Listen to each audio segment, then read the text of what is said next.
E aí pessoal, tudo bem? Eu sou Anali Soares e hoje eu vim aqui conversar com vocês sobre o romance Mandíbula da escritora equatoriana Mônica Orreda, que foi publicada no Brasil pela Autêntica com o selo Autêntica Contemporânea.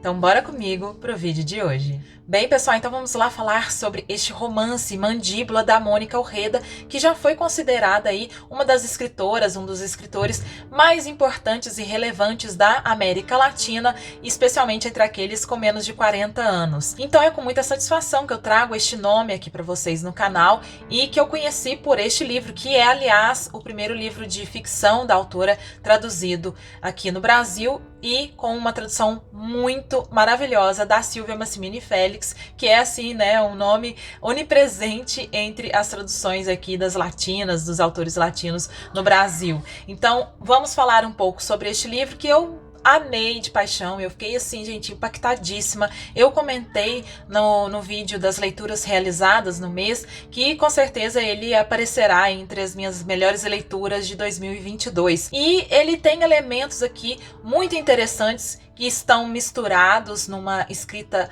muito bem feita, muito fechadinha, sabe, muito redondinha da Mônica Orreda. Temas tais como o horror, o terror, a adolescência, também relações, especialmente relações entre mulheres, né? Aqui tratado de uma maneira que vai até o extremo, mas eu vou falar melhor daqui a pouco. Também aqui destaco a questão da educação, né, e o sistema de ensino, também a relação, né, de desejo e perigo, de desejo e medo, de desejo e horror, que é muito bem feito aqui pela autora, que, gente, eu quero muito que vocês também leiam. Então vamos falar um pouquinho sobre o enredo deste livro.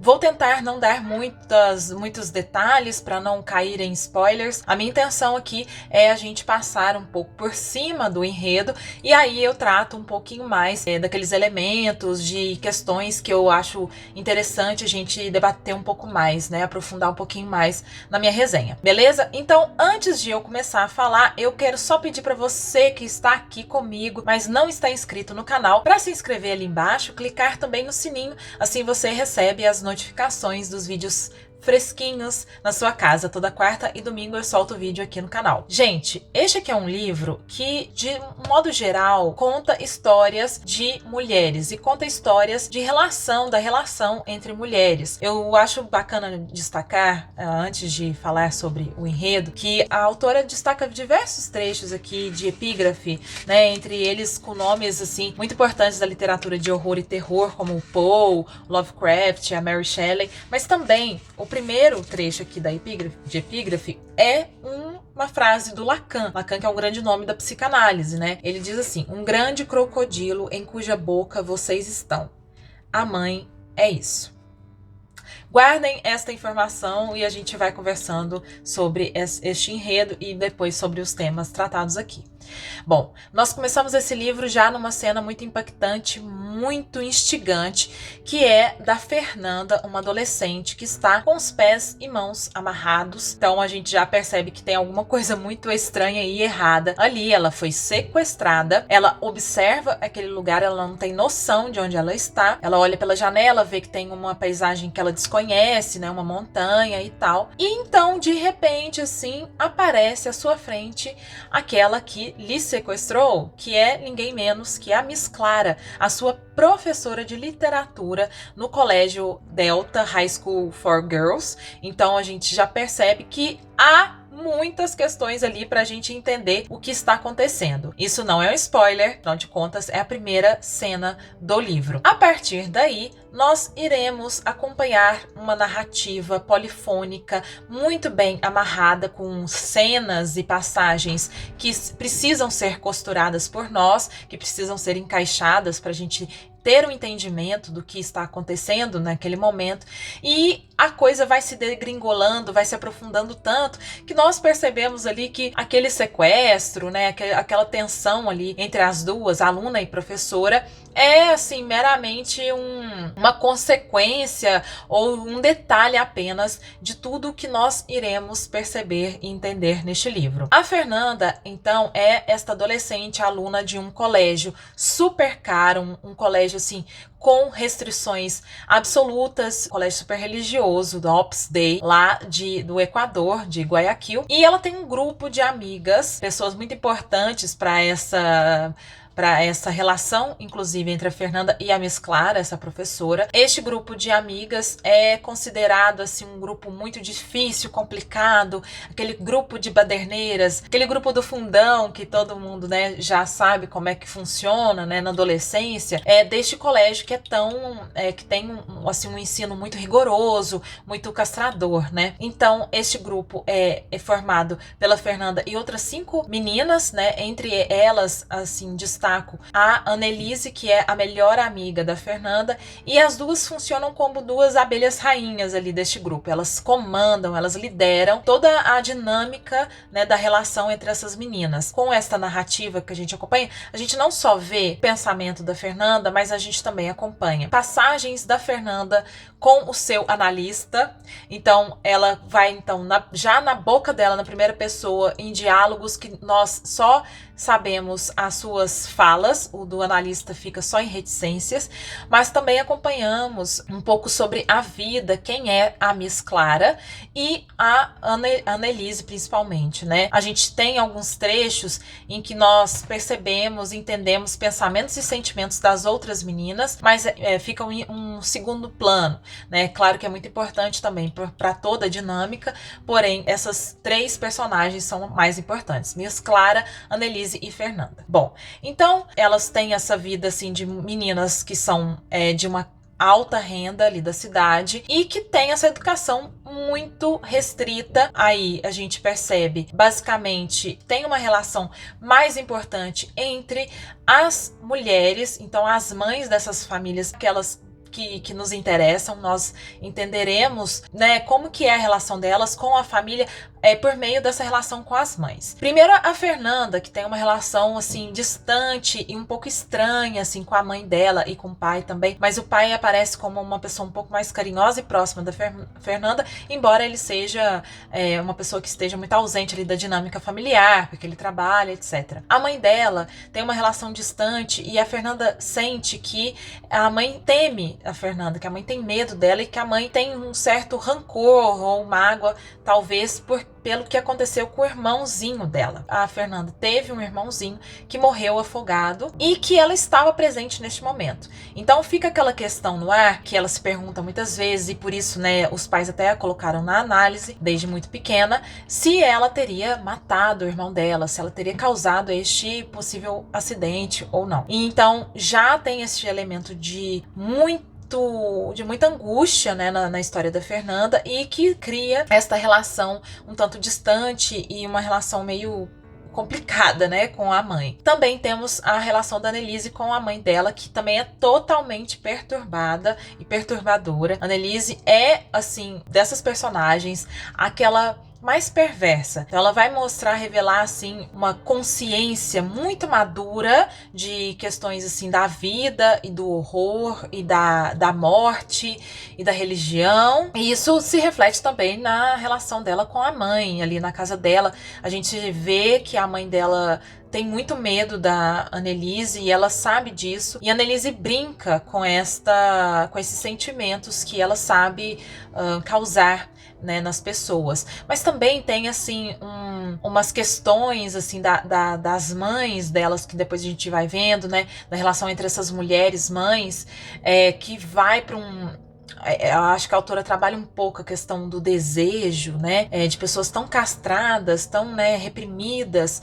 mas que quando juntas, essas mulheres têm um comportamento muito diferente. E isso se revela também no grupo das meninas adolescentes, né, que eu vou falar um pouco mais. Mas vamos lá para a relação entre mãe e filha, por fim, da Miss Clara, que é, assim, talvez a relação, pelo menos pra mim, que foi a mais perturbadora. A Miss Clara tinha uma mãe que também foi professora e era uma mãe muito controladora e tóxica, assim, a relação entre as duas. Ela tem um amor muito impulsivo pela mãe e repulsivo, talvez, para nós que estamos vendo de fora. É uma relação que ultrapassa alguns limites pelo lado da Clara, que parece que não tem uma divisão um pouco do corpo dela com o da mãe, essa sensação que eu tive. Então, muitas vezes ela ultrapassa, né, essa dimensão do eu, assim, e ela se confunde muito com a mãe dela. Tanto fisicamente, como, por exemplo, ela se veste com as roupas da mãe, ela adota trejeitos da mãe e pensamentos que ela vai adotando, pensamentos da mãe ela vai usando para si. Portanto, ela se torna como uma espécie de reflexo ou espelho, assim, desejado por ela. E a mãe dela, em diversos momentos, tem um movimento contrário, de afastá-la ou de querer afastá-la, e aí falando coisas terríveis para ela. Então ela cresce com a mãe dela sendo muito rigorosa com ela e falando coisas que com certeza traumatizam uma pessoa, né? Falando que ela só tinha formigas na cabeça, que ela nunca conseguiria fazer as coisas, né?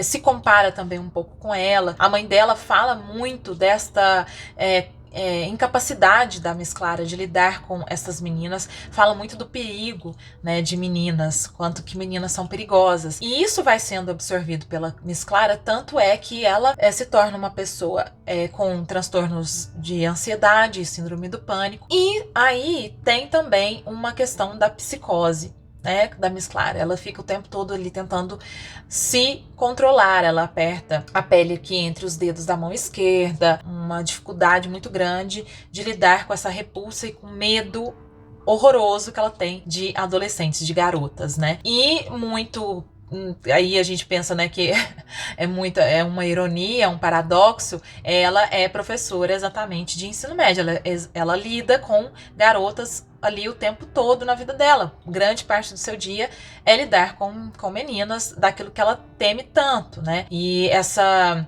ansiedade dela, esse pânico dela é muito bem construído pela autora, pela linguagem. Então nós vamos sendo sufocados. É uma literatura assim que nos causa esta claustrofobia, né, enquanto acompanhamos esses pensamentos da Clara e também por outras questões que são tratadas por ela aqui. E assim, como elas têm uma educação muito castradora, muito restrita, como eu já falei, não só em casa, mas também no colégio, tem toda a questão da doutrinação religiosa. E aí eu acho interessante destacar uma coisa que eu pensei, de como que também, né, a autora trabalha com o horror e o terror aqui, citando inúmeros exemplos da cultura pop e também clássica, faz referências inúmeras, por exemplo, de autores clássicos como Edgar Allan Poe ou Lovecraft, a Mary Shelley, mas também da cultura pop, como as creepypastas. Gente, eu não conhecia isso, porque eu sou uma pessoa com uma grande ignorância relacionada à literatura e à cultura de terror e horror, e eu não sabia que existiam essas creepypastas, que são arquivos, histórias que são colocadas na internet para causar medo, e supostamente um medo assim absurdo, porque, né, são vividos pelos narradores ali da história, que supostamente teria acontecido com esses narradores, né? E a Annelise é uma menina que adora ler e também escreve creepypastas na internet. A Fernanda é uma amante de literatura de terror e horror. Então se mistura, né, a questão do terror e do horror, do medo, né, e este medo que aparece entre na relação entre elas, de como elas querem enfrentar, né, o mundo. Mas como eu estava falando, né, tem também, e eu aí pensei, na questão da religião. Muitas religiões, eu acho que, não sei se todas, mas principalmente voltada aqui para uma religião cristã e católica que elas, né, que a família delas segue, tem muita relação com medo, né? Nós trabalhamos com o medo dentro dessa religião, né? O medo de ir para o inferno, o medo de ir para o purgatório, mas também o medo de ser julgada pelaquela comunidade religiosa a partir do momento que você transgride alguma regra, né? Alguma questão ali que é muito colocada, e aí socialmente também. Aqui ela trabalha muito os paradoxos, né, umas dicotomias, por exemplo, do medo e do desejo. O desejo feminino, esse desejo que é tão desconhecido ou observado pela psicanálise, pela psicologia, mas também pela arte, pela cultura, e é um tabu, né? E aí, como que esse desejo é reprimido, e quando se juntam este grupo de meninas, elas se transformam, ou seja, elas deixam tudo aquilo que as aprisiona e vivem um total, né, desprendimento, uma total liberdade tamanha que elas transgridem questões assim até que são necessárias para nossa sanidade ou para nossa sobrevivência. Elas vão num limiar ali até de uma morte, sabe? Porque quando estão juntas, elas encontram, isso é importante, um prédio em ruínas, um prédio, na verdade, não em ruínas, mas em construção, mas que é abandonado. Então, né, ruínas ali. Elas encontram esse prédio e decidem adotar esse prédio como um lugar, né, para acolhê-las, para que elas sejam essas que elas querem ser. E se provocam o tempo todo, elas se desafiam, e aí são desafios que vão tanto para o físico quanto para o psicológico, e principalmente para o psicológico. Então elas correm muitos riscos, né? Aquelas coisas que vão desde engolir girinos de uma lagoa ali perto, né? Até, tipo, andarem na beira ali do terceiro andar. Então, assim, como eu falei, tem até uma proximidade, assim, né? Um olhar para o abismo da morte. Essa falta de filtros. E é como se o inconsciente delas ficasse revelado ali, porque a gente não sabe nem lidar direito com isso, sabe? Elas se machucando fisicamente umas às outras ou psicologicamente, criando uma espécie de seita ali, porque a Annelise cria um chamado Deus branco, e isso é muito profundo, gente. Eu acho que, nossa, mereceria uma análise só para isso. Eu não vou aprofundar porque, né, senão me estendo muito. Mas esse Deus branco da Annelise, e ela escreve um trabalho para a professora Clara, é um artigo longo, assim, que ela vai falar sobre esse tal Deus branco dela, qual que é o seu significado, e é uma coisa, assim, que explode cabeças, que é o Deus do horror sem imagem, né? O horror que a gente sente e não vê. O Deus branco, ele mastiga, né? E por isso a imagem da mandíbula aparece todo o tempo ali. Tem crocodilo, aí a Annelise usa uma mandíbula de tubarão ali como coroa, neste momento, que por isso que eu falo que parece uma seita, em que elas começam até a sentir e acreditar naquilo, né, que elas vão realizando ali dentro deste prédio em ruínas, e especialmente dentro de uma sala que a Fernanda pinta de branco, portanto, né, é este altar do Deus branco, e elas entram numa espécie de transe, inclusive, sabe? E é muito dolorido ver essa relação delas, porque as meninas, outras, com exceção da Fernanda um pouco e da Annelise, que comanda tudo isso, elas sentem muito medo e elas não querem fazer aquilo. Mas pela questão de pertencimento, de quererem estar, né, dentro deste grupo, de serem parte de alguma coisa que é algo relevante na adolescência, a gente quer se identificar, a gente quer pertencer, elas acabam fazendo aquilo. E elas falam que sem o perigo não tem sentido a vida, sem o perigo não tem graça. Então elas vivem o perigo, quando elas se juntam, elas são uma espécie de grupo selvagem, um grupo ali sem filtro algum, um grupo que tira amarras, né, da consciência, da moral, da ética, e nos desafia como leitores a estar presentes ali e tentar entendê-las, apesar da gente se aproximar e tentar, né, ter ali a empatia, porque eu pelo menos fui muito por esse caminho de observar como é a adolescência, né, esse sentimento, esses horrores, essa dor, essa falta de pertencimento, ou tudo que dói, ou que é estranho, que nós sentimos como adolescentes, principalmente, né, meninas adolescentes tão reprimidas, e por isso que eu acho interessante a presença do terror, do horror aqui. É bem complexo, mas é muito maravilhoso, gente. E é muito horroroso também, porque assim, é um livro que mexe muito visceralmente com a gente, né? Outra coisa que eu gostaria de tratar nessa resenha, que eu comecei a falar um pouquinho sobre, né, a relação da mãe e da filha, tem uma frase, eu anotei aqui, por isso que eu tô olhando pra baixo, tem uma frase que é um enigma que é lançado aqui em algum momento do livro, que fala assim: qual o único animal que dá à luz à mãe e vem da filha?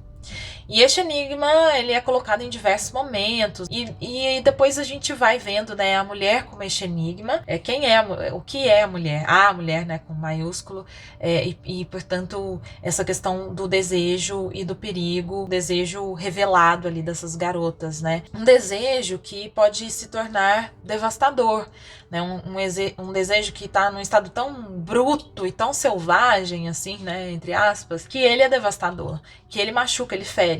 E isso vai ser literalmente retratado aqui, não vou falar, numa dinâmica ali, numa vivência que a Fernanda e a Annelise têm com seus corpos, né? Enfim, é muito interessante, é muito dolorido, é muito chocante, mas é muito interessante acho que pra autora tratar desse desejo feminino. Gente, tem cenas aqui de desafios, tem um momento que elas se encontram com um grupo de garotos e os desafia. Essa presença masculina aqui existe, mas ela é muito pouco importante.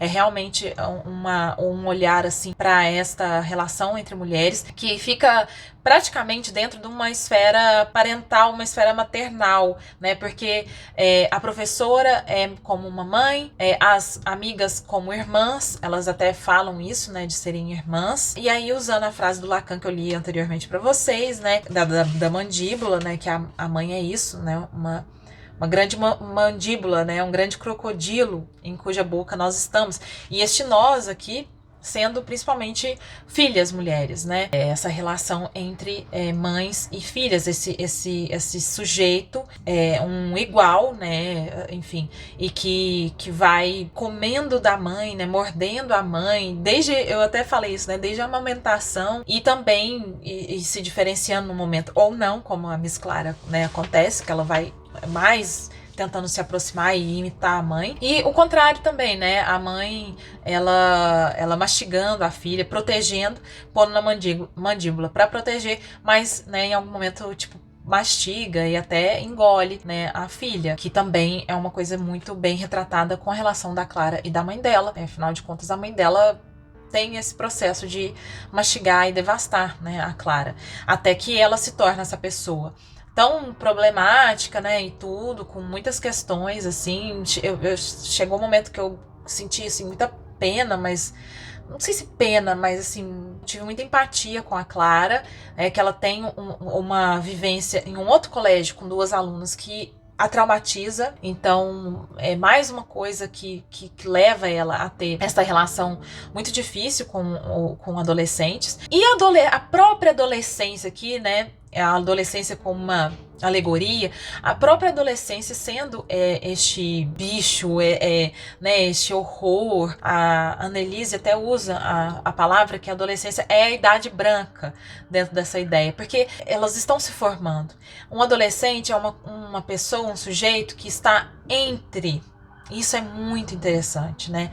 Ele não é uma criança, ele não é um adulto, ele está entre. E dali ele pode se tornar qualquer coisa. Então, esse desconhecido, esta potência, este poder tornar-se, né, e se diferenciando da família, é aquele momento de potência, de desconhecimento, de abismo. Então é a Idade Branca, né, o Deus Branco. Aí tem a referência à Baleia Branca, do Moby Dick, do Melville.